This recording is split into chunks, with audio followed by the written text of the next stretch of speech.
What's going on? It's Sheila Matthews with ESPN's Andscape, and I'm here with two iconic Hall of Famers.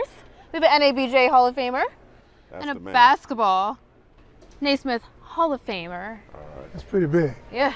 I mean, it's two icons in Loud City because Ain't game that loud right one, now? it's not. The silence is deafening. A hush. It's a Cricket hush. City. It's a hush. And you two have been to many NBA finals. This is my first one, so I'm going to toss to you two. Are you the person that made this crazy? Your arrival? Oh my gosh, I don't know what happened. I wanted Thunder in 4. Really? I might have You gonna jinxed admit it. that? I know. I trying to go home did. already? No, I love Oklahoma. Oklahoma's wonderful. Okay. But this game, it ended in such an unexpected way. Yeah. What are you two's thoughts on that, being that you've been to so many finals? Well, I was talking to Rachel Nichols afterwards about is this the best game one I've ever seen? And perhaps it is, because I don't remember any sticking out to me. Maybe Mr. Rhoden feels differently. But this Pacers team, don't take them lightly. Yeah. I talked to Mike Epps earlier. He said they're playing with house money. Tyrese Halliburton says the same. Like nobody, they have no pressure. They're just playing. But the thing about them is even after Tyrese made that shot and he told me, he said game. That's all he said. He said game. They go in the locker room and just next game.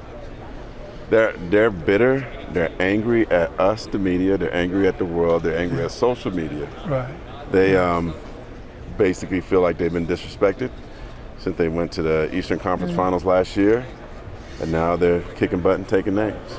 Yeah. And they have been. I mean, you know, this is exactly where they want to be. This is what fuels them. Halliburton admitted it the other day that he loves being behind the 8 ball. He loves the disrespect. He loves the doubting and all that. And frankly, man, that's what this series is about. And the irony is that he hit that big shot over Shea. Yeah. You know, and I think that, I don't know if he'd ever admit it, but it's like, yeah, you know. In his house. Yeah, in your house, in a clutch game. But you know, my whole thing, man, I don't know how you felt, Mark. So I still kind of old school, use my notebook. So at some point, like by the second quarter, I just stopped because OKC had the game so thoroughly, it's in control. I said, man, they may blow these guys out. You know what I'm kicking myself about? About they were down 15, right? Yeah. Around the beginning of the Yeah. fourth. They got it down to 8, and I put out a tweet that said, this ain't over. And I was about to press in, and then Indiana went back up 10, and I didn't press in. Wish I did now. Yeah. But that's a testament where I'm already thinking about the Pacers. I mean, fair, but when we think about, in the words of Halliburton, overrate that. Yeah. What shocked you from the Pacers' performance tonight? Nothing. This is what they do. They actually have been doing this since the regular season. They've had an alarming amount of comeback wins. They don't, fold. They just always think they can win. So this is not. It's a surprise that it happened, but if it happened, it's not a surprise that it's them. Yeah. The regular season shows you that. New York game 1 shows you that. Tonight shows you that. Yeah, and each thing, man. So I've been following them since, New York. And clearly they were on the wrong side of the hype side there. Everything was hype for New York. Ever since, Halliburton's last second shot that goes straight up and comes down. Yeah. But I think that which, like I said, I wasn't shocked by them winning. I was more shocked by Oklahoma folding like that. And it wasn't like a sudden fold. All of a sudden it was like you look up. And I thought they had learned from the Denver series. No, yeah. And I wonder, man, you're around this game a lot. And one of the cliches is saying that they were overconfident. And I'm just wondering, at some point, did they think that they kind of had this? No, I think I don't even think they stopped pushing the gas. I just think if it wasn't for those turnovers, but if it wasn't for all them dang turnovers the Pacers had, they would have probably ran away. They might have ran away with this. And that's the thing, man. They were just turning them over in the first half. I said that's why I said, man, these cats, man, Indiana may get run out of here. Yeah, but they just kept hanging in. Yeah, and I mean, social media was buzzing about the amount of rebounds, getting out rebounded tonight, and also the amount of turnovers, which makes me wonder, where does the Thunder go from here? Well, they better win in game 2 because we've been talking about sweep.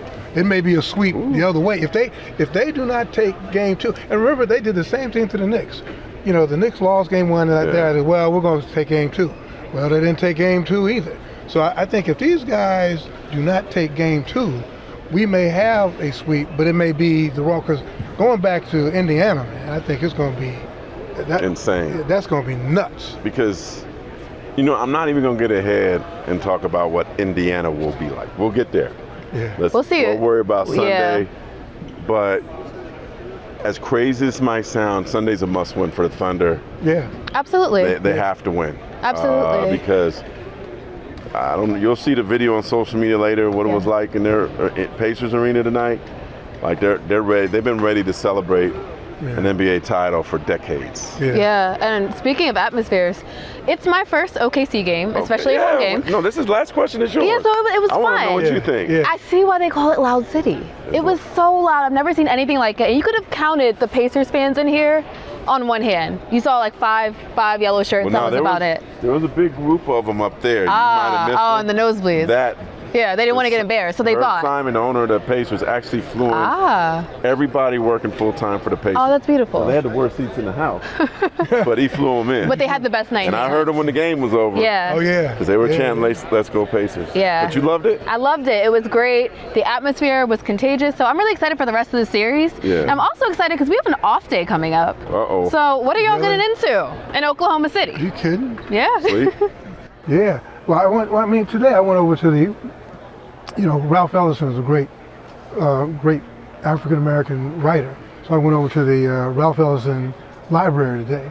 Just because, I can't be in Oklahoma City and can't go to... He on a different level, man. Yeah. But I'm just saying that's what I'm doing. I don't know about the club. Now, maybe you can tell me where the... Although we're going to a spot, right, tomorrow. What's it called? The...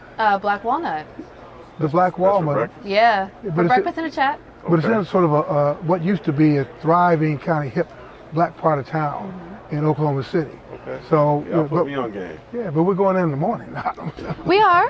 It'll be fun. It'll still be great energy and a vibe. What have you been getting into, or what's on your agenda? What I'm gonna go do tomorrow night? I'm actually gonna go to the softball game. College Series. Tomorrow night.